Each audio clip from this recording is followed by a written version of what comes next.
Thank you. Thanks, Maggie. Thanks, Cory. So good to see you again. Yes, good to see you as well. Yeah. I just wanted to say thank you for the invite. I'm really excited to sit down with you today. As you know, I'm very fortunate to sit on our CPG team and actually have worked with PepsiCo quite a bit across a variety of your different BUs. And as we sit down today and we think about the future of CPG marketing, my initial thought with having your perspective is who better to talk to than someone who sits in an innovation role. So really excited to learn from you today and think kind of broader scope across what you're doing to the Juice Plus business in the form of innovation and what we've learned from the past. So that's a little bit about me. Anything you want to add to your background before we kind of dive in here? Yeah, sure. I'll just kind of quickly introduce myself to everyone in the audience. So I'm Cory Sexton. I've worked in CPG for probably just about 12, 13 years. Started my career in medical devices, worked a little bit in food service, was running a P&L at a very young age, learning, making mistakes, all those things that are always fun. Worked then at a few different CPG organizations. So I've worked at Tyson Foods on brands like Jimmy Dean and Tyson, and then various innovation roles as well. And then at PepsiCo, I've worked in a variety of functions as well. So I was actually hired to run the global functional agenda for Quaker, so did that for a little while. Ran the US innovation agenda for Quaker as well for a little bit, and then also did some pretty exciting work with the Aunt Jemima rebrand, so I led all that as well. And then also just recently took the role that I'm currently in, which is marketing director for the juice business, specifically focused on innovation. So brands under my purview are brands like Tropicana, Naked, and Kavita as well, and also running our sustainability agenda for the business. So that's a little bit about me, and excited to chat with you today. Just a couple of things you're focused on these days. Just a few things, yeah. Just a few things. So thank you for that. Let's dive in then. I know Maggie had mentioned earlier, like we've entered this idea of this new norm, right? And everyone I think is very excited to move on from the last 20 months and the impact that the pandemic has had. That being said, though, we learned a lot, and the pandemic impacted CPGs in a variety of ways. So let's start there, and kind of a two-part question here. How did the pandemic affect the Juice Plus business? And then from there, what emerging consumer trends do you really see sticking moving forward? Yeah, so if you would have asked me that question 5 years ago, the juice category had always been challenged. It was one that, sugar was sort of a plague, and there's always kind of moving against consumer tailwinds. And I think, with COVID, there was been absolutely a resurgence in the adoption of juice, and consumers, I think, have, sort of fallen in love with, the category again. So there's basically been, that has been sort of the big kind of takeaway for our business, is there's just this resurgence of juice. It's, juice is sort of back. And I think that's driven by probably 4 trends that significantly impact our business. The first one is immunity, right? So we're in a global pandemic. People are masked. You're staying at home. You're not seeing your friends, and immunity is absolutely something that consumers were very much concerned with, and we actually see sticking into the future. So, we've got data that says, 78% of consumers are actually looking for more vitamin C in their diet, vitamins, minerals, those types of things. And so that really positions our brands, I think, in a space where we're pretty relevant right now, right? And so I'd say immunity is one of the big ones. The next one is sort of the shift in meal occasions. So I kind of mentioned this, but, we're all kind of at home now, and we're sitting around the breakfast table again, and we're having pancakes, and we're having orange juice. And, so the shift in the meal occasions is one that has been had a pretty big impact on our business.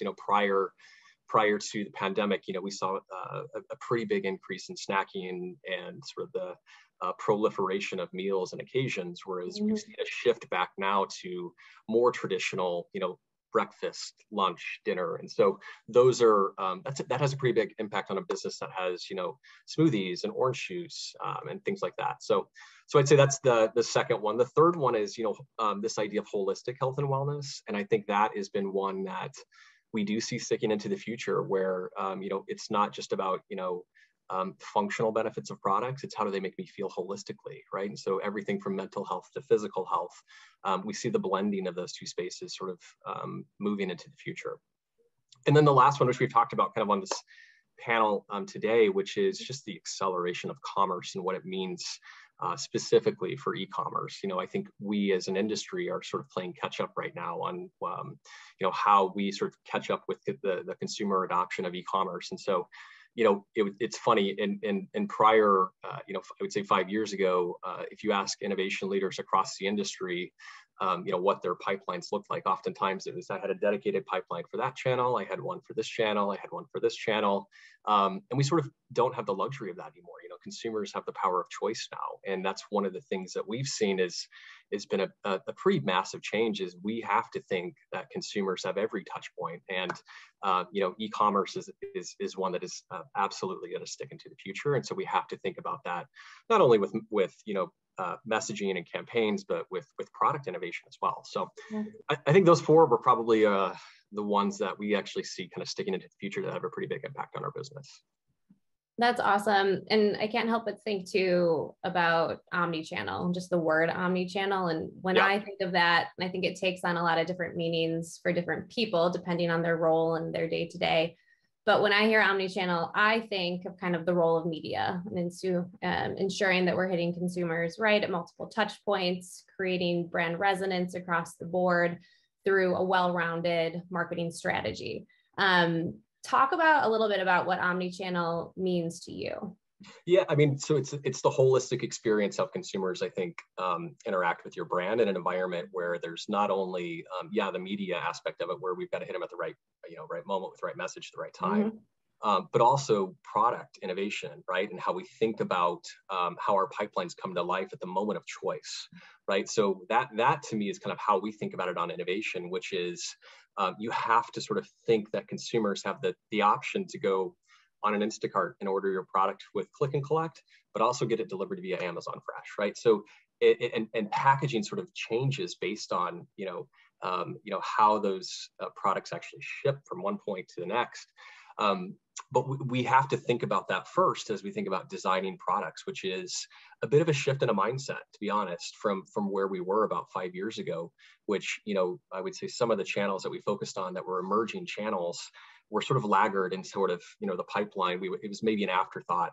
Now it's absolutely kind of front and center. So yeah, it's media. It's at the right moment, at the right, right time with right message.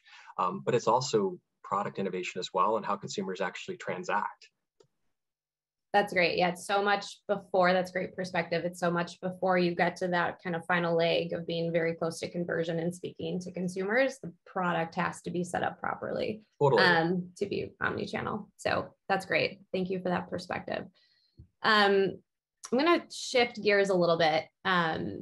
So what challenges did you face during COVID? And innovation is really, when you think about your role, an external job, which I've learned from you this past week, not so much internal when it comes to research and the like, and how you're kind of basing your decisions. Can you talk a little bit about how that piece of your job, which is so critical and so important to informing product, how that's changed because of the pandemic? Yeah, it's one of the things that we had to immediately shift. And I think if you ask any leader who focuses on innovation across any CPG, they're going to probably give you a similar answer, which is, you said it, innovation's an external job. It's part of our job to be in culture, to be, interacting with consumers, to really stay close to consumers and build that empathy muscle. Prior to the pandemic, we would be in homes with consumers. We would be shopping with, along with them in stores. And when you're in a global pandemic, those things have to change, right? And so we've actually had to shift some of our research methods to be over Zoom, to sort of get that virtual interaction. And I think that's actually one thing that's been a bit of a positive moving forward. I would argue we've sometimes been over reliant on data to make decisions, whereas, I think the CPG marketer of the future is going to have to really balance that art and science muscle. And I think the pandemic has sort of shifted our thinking there, where we have to now build that marketing muscle back. And it's one where, I think that equation sort of getting back in balance to where we may not get all of the answers, but I think we're going to get probably 70% of the way there with the research methodologies that we have to date. And we feel pretty good about that. And that other 30% is where, the marketing gut's going to have to come in, which I think is great. I think it's better for us as marketers to be a bit more balanced with both art and science. And I think the pandemic sort of forced that for us. So yeah, we've shifted, ways of doing research with consumers. We've actually been able to get into market faster with products because of that. And we've been able to shorten our timeline. And then we've been able to build back that, like I mentioned, sort of that marketing muscle around art and science. That's awesome. Yeah, helpful perspective too. And I think that lends itself well to kind of the idea of team building. And if we think about the future of CPG and purpose and needing that art in addition to, and I know PepsiCo is so heavily focused in data day in, day out, but not forgetting that piece of art and just understanding of the real world too, on top of that, that is just critical for innovation. So let me shift gears here a little bit too, like as we talk about the future of CPG, I know something that you're very passionate about is sustainability and purpose. So I'd love to hear how you're thinking about that and what that means to you. Yeah, it's something that, we've talked a little bit about kind of the other panels as well, but I think that, moving forward, the future of CPG is going to have to focus here. And I think it's a shift from where we were, which was, it's the question of if we engage in this conversation, or is it the right time for us to be talking about this conversation as a brand? So I think we need to recognize that we actually have an obligation, right? That as stewards of the brands that we manage, we actually have an obligation to authentically engage in cultural topics that are meaningful to not only our business, but our consumers. And so that's a shift in how we think. And I think, a lot of the social issues that have happened most recently have I think positively forced us in the right direction to understand that brands do impact culture. And it's our role as, I think, stewards of the brands to really understand that piece of our job, but also know that it's an obligation that we have as the steward of the brand to really advance the conversation in the right direction. So I think that's a shift in mindset from where we were of, kind of a hesitancy on if we engage to more of it's an obligation. I think we have to engage. So, we look at that across our portfolio of brands. We have brands that, have different purpose, different meaning, and different impact on culture.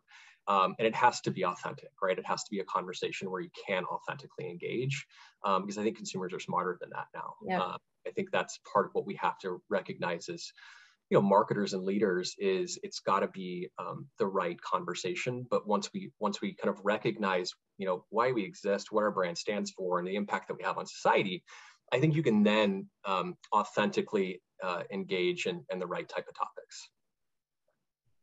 So. That's great. That's great. Super helpful. I have to ask you then, if we're talking about purpose, and I know activism came up earlier in the discussion today too. You mentioned you worked on the Aunt Jemima rebrand. Can you talk a little bit about that experience and just how that's too rooted in right purpose? And I know it was a huge initiative for PepsiCo, and we've helped support the Pearl Milling Company rollout as well. So would love your take on that.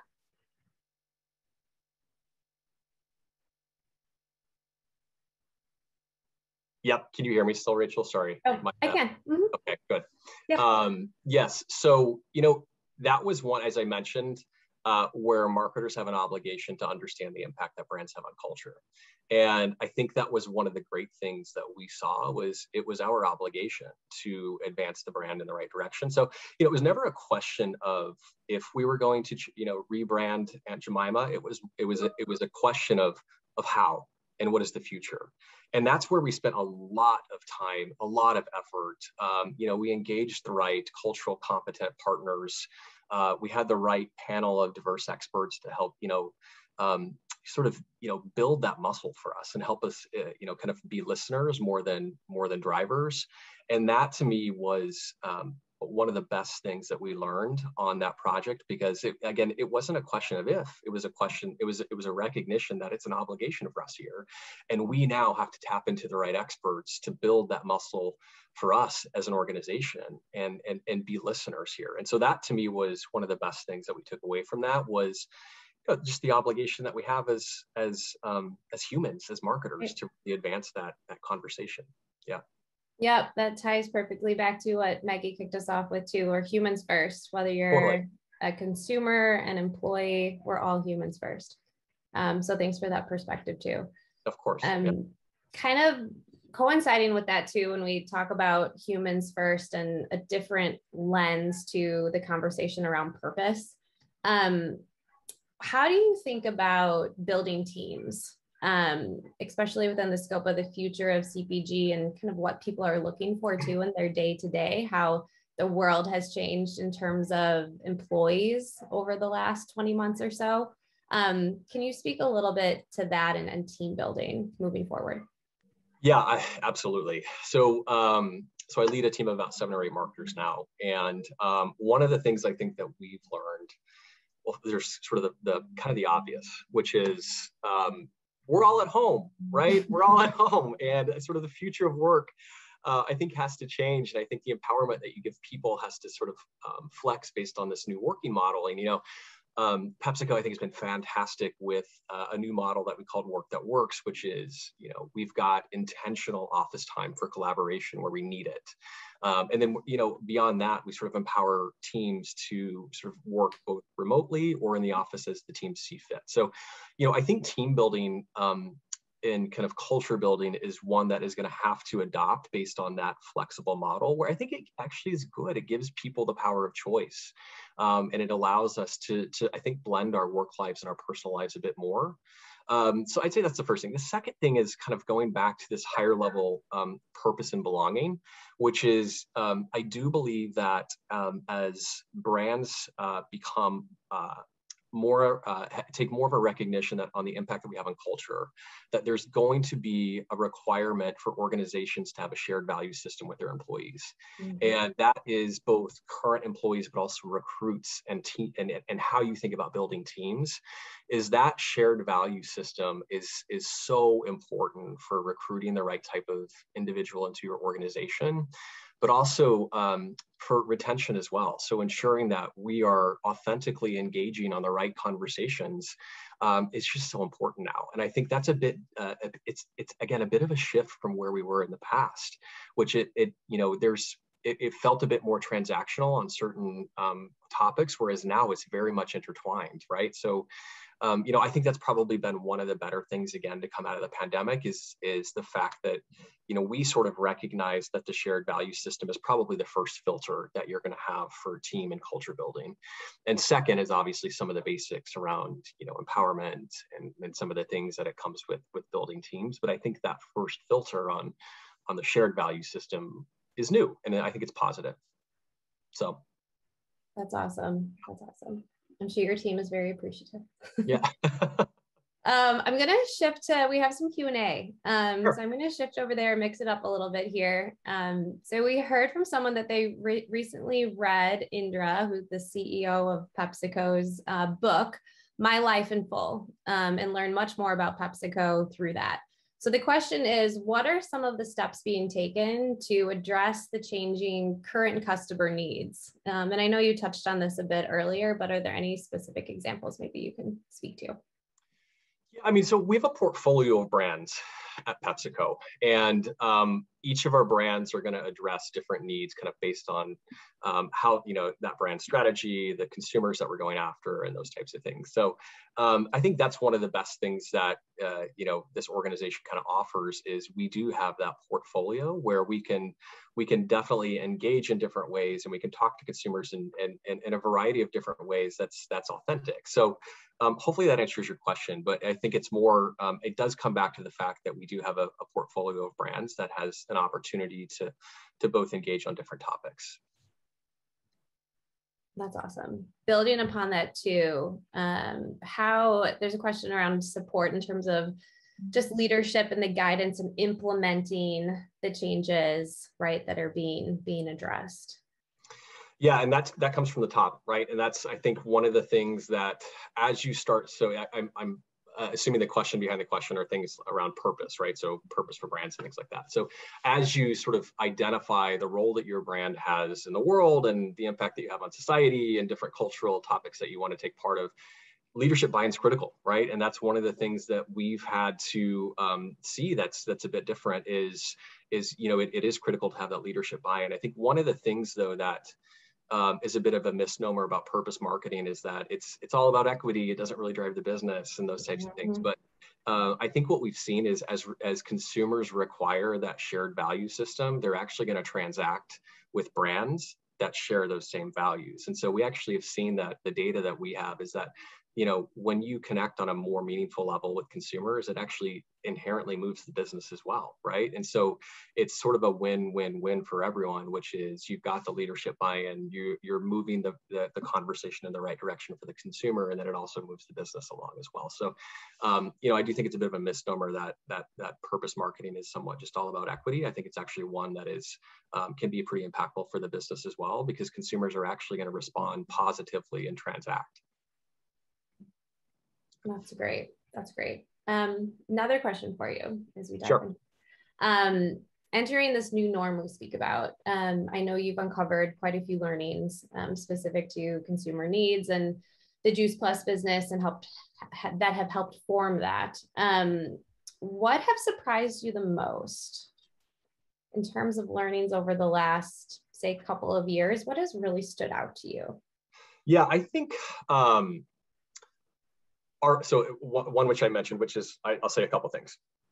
Our ability to still run a really effective innovation project with everything being virtual. That was one as a leader for innovation that I was actually fairly concerned about, which is, if we can't be in consumers' homes and if we can't be actually talking to consumers, are we going to get the depth of insights that we need to really drive the business? And I think we've seen we actually can do that, right? So I'd say that would be kind of one of the things that surprised me the most. The second thing is we had like the second highest penetration growth in all light refreshing beverages on some of our brands. And I think the role that we have in consumers' lives in a global pandemic was I think it was a reminder that our brands are very impactful, right? So Tropicana, for example, is one that has seen a huge resurgence of adoption due to the fact that we have things like vitamin C that consumers are really seeking. And that was, again, I think a bit of a surprise for us that it wasn't really a surprise. It was more of a reminder, I think, that our brands are incredibly important and ones that are sort of going through a resurgence due to some of the things that we've learned through the pandemic.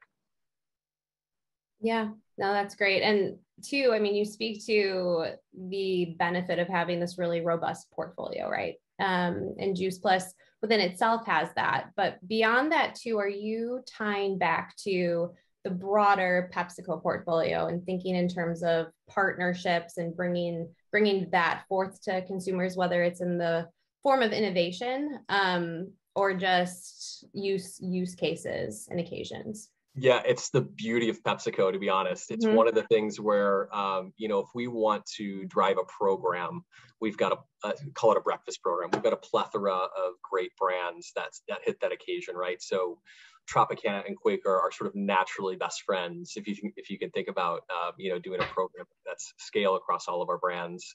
We've got a great brand with Health Warrior, which is sort of a small kind of emerging brand in the grains business as well that, was more functional, and that could naturally be a good partnership with a brand like Kavita, which is in my portfolio as well, right? So, it's the beauty of kind of having a bunch of different brands that are relevant in a bunch of different moments across the portfolio, but totally, we do think about doing scale programs across the business. That's awesome. And I so appreciate just throughout all of your answers today too, like you have such a passion for what you do. So I wanted to ask you too, as kind of a bonus question here, like, is there anything that you're currently working on that you're just really jazzed about, you're really excited about? Oh, I wish I could tell you, but I think that would give away too many secrets. I try. Yeah, I think that probably gives away too many secrets. I mean, we have some pretty awesome things that we are working on as a business, but I would say I will defer that one as to not give away our secrets. That's awesome. And then too, just kind of a fun question here. I know we've both been in CPG for so long, but I always like to, when we talk about the human and the person, if you weren't in this position, if you weren't at PepsiCo, you were not in CPG, what would you be doing right now? Oh my gosh.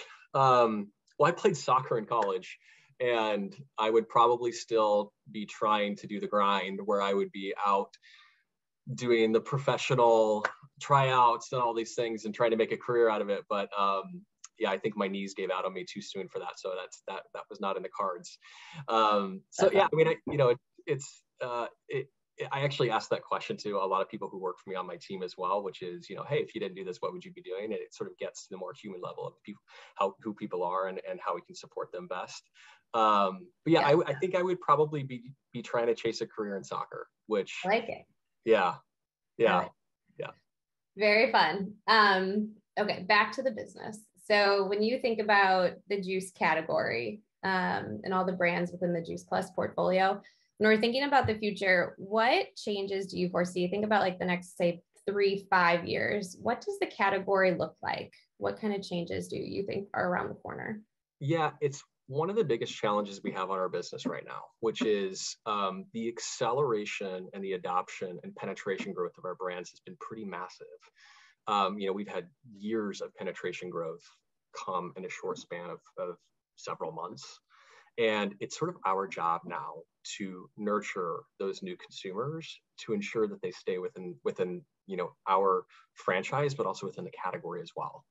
And so I think I mentioned kind of early on in the discussion that immunity is a pretty big thing that we see because it's one that is sticking and it's one that it has relevancy for our brands, but it's also one of the reasons why consumers came into the category, right? So, hey, I didn't purchase juice for a while, but I think, now that I'm at home, we're in a global pandemic, you guys have an excellent source of vitamin C. I think I'm going to start purchasing juice again, right? So those are some of the things that we've seen, the reasons why consumers came into the franchise, and sort of it's our job now to nurture those consumers. And we'll do that in a variety of different ways, kind of based on the different unmet needs. But it is one where that's sort of on us now, right? It's on us as leaders to keep these consumers in the category. Yep, tapping in the category. Yeah. Awesome. A couple more questions popped up here. Okay. So we just talked long-term, thinking a little bit more short-term here. Are there any key things you're anticipating as we go into holiday? Yes. So, well, a couple things. I would say our brands are absolutely relevant for the social occasion. So that is one where we definitely see that our brands, again, orange juice is one that I keep going back to, but I'll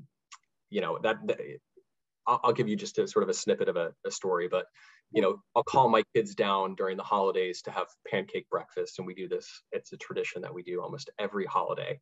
And when I call them down to have pancakes, they sprint down the stairs because they know it's going to be pancakes and orange juice. And they're really excited about that, right?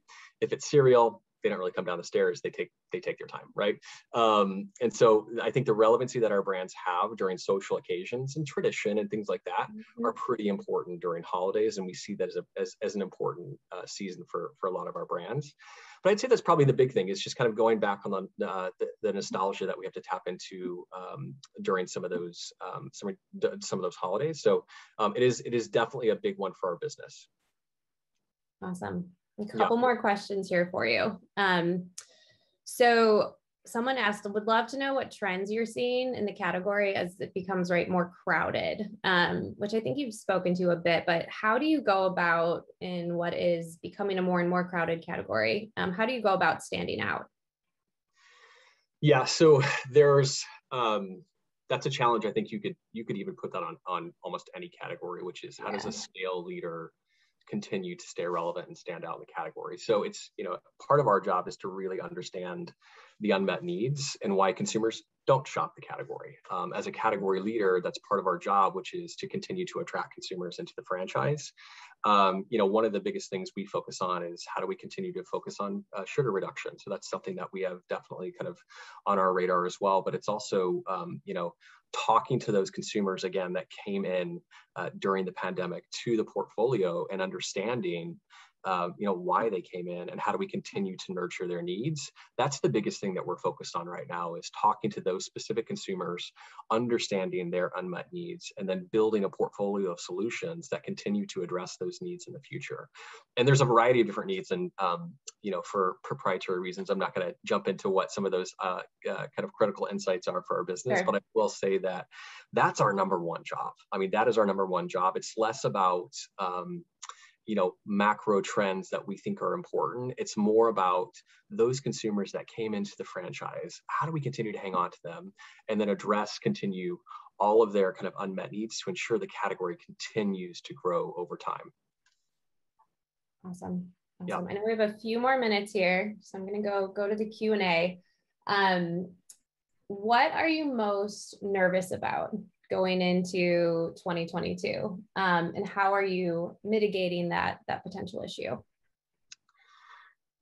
What are we most nervous about? I think the adoption of e-commerce has a lot of brand manufacturers playing catch up.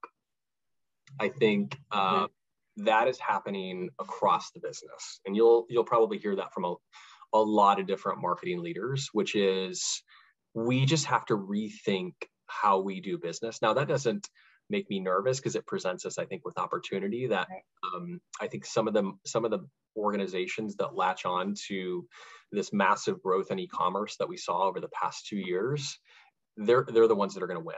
Right. And so I actually think that it does make me a little bit nervous because I think some organizations are going to have to play catch up. But I think the faster that we can get into market with specific solutions, that to go back to our original discussion on omni-channel specific to product, I think those are the organizations that are going to win. So it does make me a little nervous, but it's a healthy nervous where I get excited about it, to be honest, because I think it presents us with a ton of opportunity. Yeah, I agree there too. And it's interesting too. I know Maggie had provided some insight to our team that there is also still a very strong presence. Like there's such a focus on e-commerce, of course, but there's still people, and probably a little bit of a shift back to those who are going brick and mortar, Totally. actually shopping in store. So I love that there's like a focus on that. And of course it is a little nerve wracking, just making sure that you're staying up with that. But it is kind of reassuring too that not all of our eggs are in that basket, and that it will always constantly be shifting. And I think we're going to probably see some emerging entrants into this space, because it's one that as we try to figure out how do we play catch up, that's a model that's ripe for innovation, right? It's ripe to be consumer first. It is ripe to be a model that is more seamless, I think, than it is today. And so I'm excited to see kind of how we as an industry catch up to that and come up with some solutions that work best for consumers. Yep, I agree. And I see Maggie. Hi. Hi. Cory, awesome. Thank you. Awesome conversation, Cory and Rachel. Thank you guys Maggie. So much. That was such a great conversation. There were so many things I loved about it. I mean, obviously, Cory, hearing your perspective on innovation, especially as we think about consumers changing their behaviors, right? The resurgence of juice and light with immunity. I also really appreciated your emphatic accountability around cultural impact as stewards of the brand. I know this was earlier in the conversation, but that really stuck out for me as something that, and Rachel mentioned this, your passion. It's very tangible. Yeah. And I really appreciated that particular emphatic accountability. I think it's important when we think about sustainability, when we think about activism, we all do play a bigger role than I think we even realize sometimes. So that was inspiring to hear. Thank you. Awesome. I'm glad you like that. Very much so. And then just hearing about how your take on innovation in general, I think I personally learned a lot, and I'm sure everyone on the phone could say the same. So thank you for joining us. Thank you for the thoughtful discussion. And Rachel, thank you for a masterful guidance to help Cory navigate.